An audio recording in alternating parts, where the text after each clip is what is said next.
C'est la position de n'importe quel être humain s'il est un peu sensible.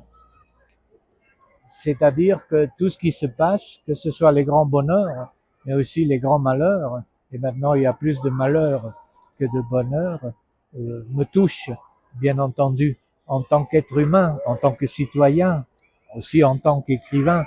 Je pense qu'on ne peut pas rester insensible aux injustices et faire comme si cela n'existait pas.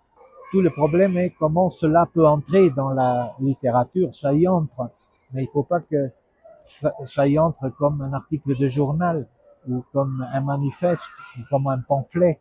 Il faut que ça y entre comme de la littérature, sinon on trahit la littérature et ça c'est pas bien non plus.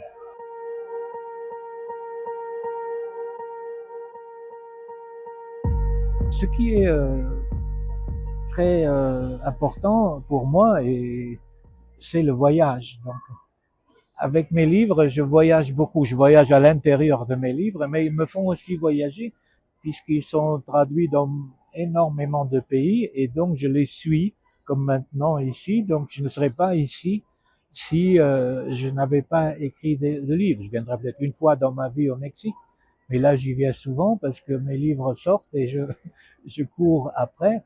Et moi je suis un enfant du voyage puisque voilà, il y a eu la migration, le voyage est en moi et donc je ne peux pas l'arrêter.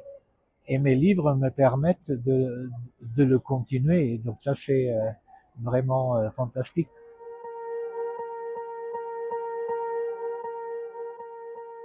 Je pense que ça, c'est une question euh, très difficile.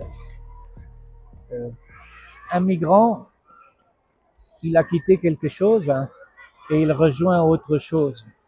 Donc, il n'est fait déjà plus partie du lieu qu'il a quitté, mais il ne fait pas encore tout à fait partie du lieu qu'il va rejoindre. Et c'est entre ces deux pôles que je me sens, c'est-à-dire entre un ne déjà plus et un ne pas encore. Et ça, c'est un territoire qui est très fertile pour la littérature, pour l'art, et tous mes livres sont à l'intérieur de ça. C'est ça que je ressens, de ne déjà plus être une chose, mais ne pas encore être une autre. Ce qu'est aussi d'ailleurs cet animal dont on a parlé, la baleine. Elle n'est déjà plus de la terre ferme, elle n'est pas encore de la mer. Et ça la rend intéressante. Si elle est seulement d'un endroit, c'est pauvre. Si elle est seulement de l'autre endroit, c'est plus pauvre. Mais voilà, si elle est dans cet entre-deux, voilà, c'est ça qui me semble, qui me touche le plus, où je me sens bien. Ne, déjà plus, ne pas encore.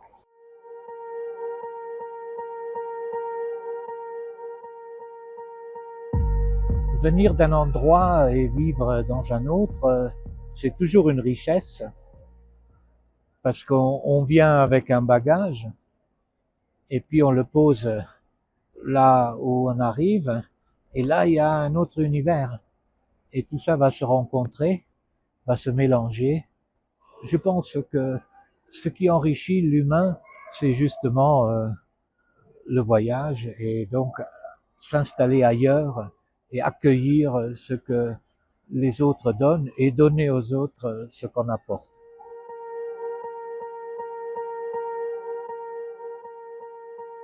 Mes parents sont rentrés en Italie quand j'avais 5 ans et moi avec eux et donc je suis revenu au Luxembourg quand j'avais 7 ans et je suis entré à l'école, je ne parlais pas un mot de rien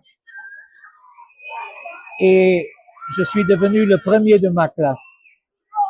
L'instituteur avait son fils dans la même classe. Il aurait pu tricher. Il aurait pu me faire deuxième, personne n'aurait remarqué. Non, il a été tellement honnête qu'il m'a fait premier de la classe et son fils deuxième. Et ça, il y a pas meilleur accueil que de dire ça à un enfant.